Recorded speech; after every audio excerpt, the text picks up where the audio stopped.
jamaah? Alhamdulillah. Alhamdulillahirrahmanirrahim, masih di Islam itu Indah, masih di episode spesial menjawab pertanyaan jamaah. Nah sekarang ya, waktunya kita menghubungi jamaah yang sudah siap untuk curhat online nih. Dari rumah yang sudah mengirimkan permasalahannya ke media sosial Islam itu Indah. Dan sekarang kita akan menghubungi. Assalamualaikum, selamat pagi. Waalaikumsalam. Oke Selamat Mbak, pagi. silakan curhatnya. Ya, jadi gini Ustaz. Jadi saya tuh sama suami ada punya masalah masing-masing. Suami saya selingkuh udah 2 kali, sedangkan saya Mbak, dicap maaf, boleh suara berhutang. TV Mbak, Suara halo? TV-nya dikecilin. Suara TV-nya Mbak dikecilin Mbak, di sini agak feedback ya. Iya, suara televisinya dikecilkan suaranya. Iya, di sininya nggak Iya, ya. kedengeran jadinya. Oke, Iya. silakan Mbak. Ya, jadi saya sama suami punya masalah masing-masing ya Ustaz ya. Saya berhutang dan suami selingkuh 2 kali. Nah, suami saya tuh selalu mengecap saya tukang hutang, sedangkan dia sudah selingkuh 2 kali, saya terima. Nah, permasalahannya tuh apa ini penyakit atau bukan ya Ustaz? Sebenarnya saya berhutang demi membantu suami saya yang pernah nggak kerja 2 tahun itu. Selama 2 tahun dia nggak kerja, nah saya yang buat membantu kebutuhan rumah tangga itu ya saya harus berhutang karena saya punya gaji sendiri doang gitu Ustaz. Maksud saya minta solusinya baiknya gimana di posisi suami saya pernah berselingkuh tapi dia nggak pernah mau nerimain kesalahan dia, tapi dia selalu nyari-nyari kesalahan saya terus kayak gitu Oke. Ustaz. Ya, oke sedikit ya Mbak ya. Jadi saya rekap aja ya. Mungkin ada yang mungkin jamaah nggak menangkap apa yang ditanyakan karena saya juga mendapatkan laporan tertulisnya ya. Pertanyaan Mbak ini, Mbak suka berhutang demi keluarga ya, tapi suami ini menyalahkan dan baru tahu kalau Mbaknya ini ternyata punya banyak hutang ya. Dan suami juga udah selingkuh juga nih. Tadi Mbak nanya apakah ini termasuk penyakit saya nih gitu karena ngutang ini nggak pernah mau ngomong sama suami gitu ya Mbak ya.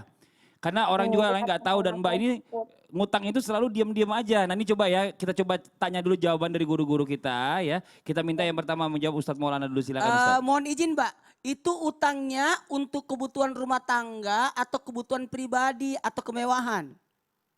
Enggak, rumah tangga. Saya nggak pernah Untuk buat rumah tangga, kemewahan. bagus. Untuk rumah tangga. Sekarang mohon maaf tanpa untuk mengikut campur.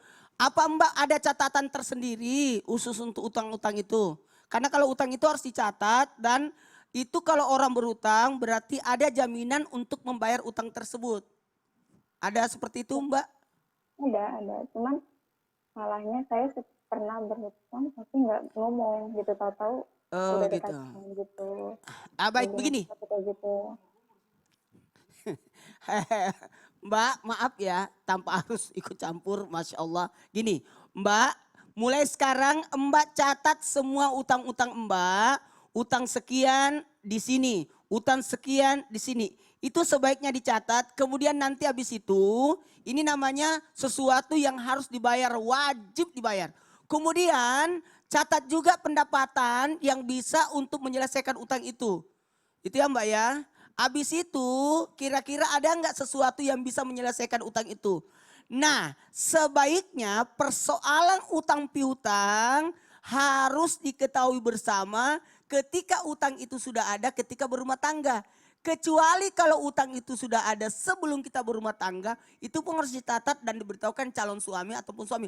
Tapi kalau sudah berumah tangga, sebaiknya persoalan keuangan harus diketahui oleh suami. Iya dan juga terbuka Karena sama gini, suaminya. keterbukaan. Karena kan kita tidak tahu usia kita, Betul. kemampuan kita. Dan ini harus ditahu, maaf ya, tanpa hati-hati loh. Tiba-tiba kita meninggal. Iya. Tiba-tiba datang orang kiri kanan datang menagih. Terus nggak ada catatan. Ini kan bahaya. Sebaiknya dicatat sebaik-baiknya sehingga juga ahli waris atau keluarga kita juga tahu persoalan keuangan ini. Mbak mohon maaf, kalau perlu pun ada saksi dan sebagainya, ada catatan. Ya Mbak ya. Mbak, saya mau tanya Mbak, ada niat untuk bayarkan? Menyelesaikan persoalan ini? Kalau begitu cepat tulis. Iya. Cepat tulis. Dan Mbak juga kasih penjelasan ke suaminya nih ngutang ini dulu buat apa Ya, gitu loh. dapat. Saya Jangan rasa juga suaminya suami nggak tahu. itu kelihatannya memang marah, Betul. jengkel. Tapi pasti dia akan jadi kepikiran untuk menyelesaikan. Itu adalah sifatnya laki-laki, tanggung jawab. Betul. Sifat lahiriah laki-laki adalah memiliki tanggung jawab. Betul. Itu sifat lahirnya. Ya Mbak udah ngejelasin belum ke suaminya Mbak? Udah, Udah. cuman dia nggak terima kalau saya bilang buat keluarga gitu, karena dia nggak ngerasa, nggak tahu gitu. Oh, gue Oh nggak tahu ya. kata dia Ah, gitu. Oke, coba sekarang kita minta solusi dan juga doa dari guru kita Ustadz Syam. Bagaimana nih Ustadz Syam menurut versi Ustadz Syam nih? Silakan. Bismillahirrahmanirrahim. Mbaknya udah punya anak? Udah satu. Ya, jadi mungkin mbaknya berhutang tuh untuk anak gitu ya, bukan untuk suami atau bukan untuk keperluan pribadi. Aku sih sukanya mendahulukan keperluan anak dan suami, untuk diriku sendiri aku suka nggak pikirin kayak gitu. Jadi kalau ditanyakan apakah ini penyakit, bukanlah penyakit, tapi ternyata ini adalah suatu ada keinginan untuk membantu kehidupan keluarga. Sebenarnya kita harus menanamkan Mbak kepada anak-anak bahwa merasa cukup itu penting. Jangan selalu memberikan kemewahan-kemewahan kepada anak, tapi ternyata itu adalah hasil hutang daripada orang tuanya. Banyak orang tua yang rela berkorban berhutang demi anak-anaknya, tapi ternyata anaknya nggak butuh itu, hanya menginginkan anaknya seperti anak orang lain. Maka ini dihindari karena merasa cukup itulah yang penting. Itu salah satu obat supaya sembuh dari penyakit berhutang tadi. Ajarkan merasa cukup pada diri sendiri dan ajarkan merasa cukup kepada anak-anak. Karena kadangkala kita merasa cukup nih untuk diri kita sendiri, nggak makan pun merasa kenyang. Yang penting anak-anak kenyang. Cuma banyak orang tua yang ingin anaknya malu kalau anaknya nggak seperti anak orang lain, nggak dijemput pakai motor, nggak misalnya nggak dikasih pakaian yang seperti temennya.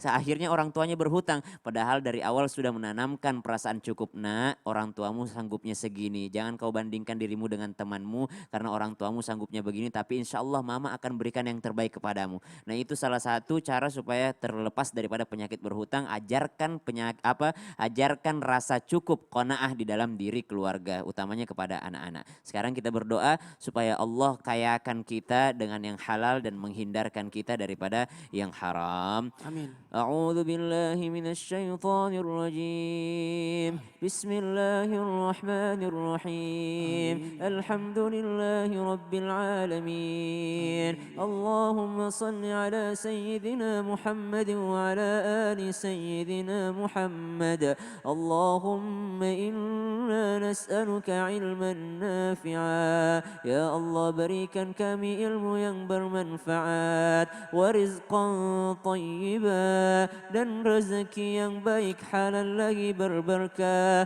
wa amalan mutaqabbala, dan juga amal yang diterima. Allahumma inna na'udzu bika minal hammi wal hazan. Ya Allah, jauhkan kami daripada sifat kesedihan, sikap bersedih. Wa na'udzu bika minal ajzi wal kasal. Ya Allah, jauhkan kami daripada sifat kikir dan malas. Wa na'udzu bika minal jubni wal bukhal. Ya Allah, jauhkan kami daripada sifat kikir. Wa na'udzu bika min ghalabatid dain. Ya Allah, kami berlindung kepadamu daripada sifat yang senang berhutang. Wa na'udzu bika min ghalabatid dain. Ya Allah, jauhkan kami daripada hutang. Wa na'udzu bika min ghalabatid dain wa qahrir rijal. Allahumma aghnina bihalalika an haramik. Amin. Ya Allah, berkaya kami dengan yang halal, jauhkan kami dari yang haram. Amin, amin ya rabbal alamin. Terima kasih banyak buat jemaah yang sudah bertanya hari ini. Ya, terima kasih banyak juga buat Mbak yang barusan curhat. Ya, mudah-mudahan tadi sudah mendapatkan solusi dari guru-guru kita. Sekali lagi mohon maaf banget ya, mohon maaf sebesar-besarnya untuk pertanyaan yang masih belum bisa terjawab. Insya Allah nanti di lain kesempatan akan dijawab oleh para guru-guru kita. Dan juga jangan lupa untuk besok jamaah Islami Tunda nonton lagi Islami Tunda karena besok temanya ini tentang fikih ya, mengenai hubungan ibu dan anak. Akhirnya saya Fadli mundur diri. Mohon maaf atas segala kekurangan. Wabillahi taufiq wal hidayah. Wassalamualaikum warahmatullahi wabarakatuh. Waalaikumsalam warahmatullahi wabarakatuh. Sallallahu ala Muhammad. Sallallahu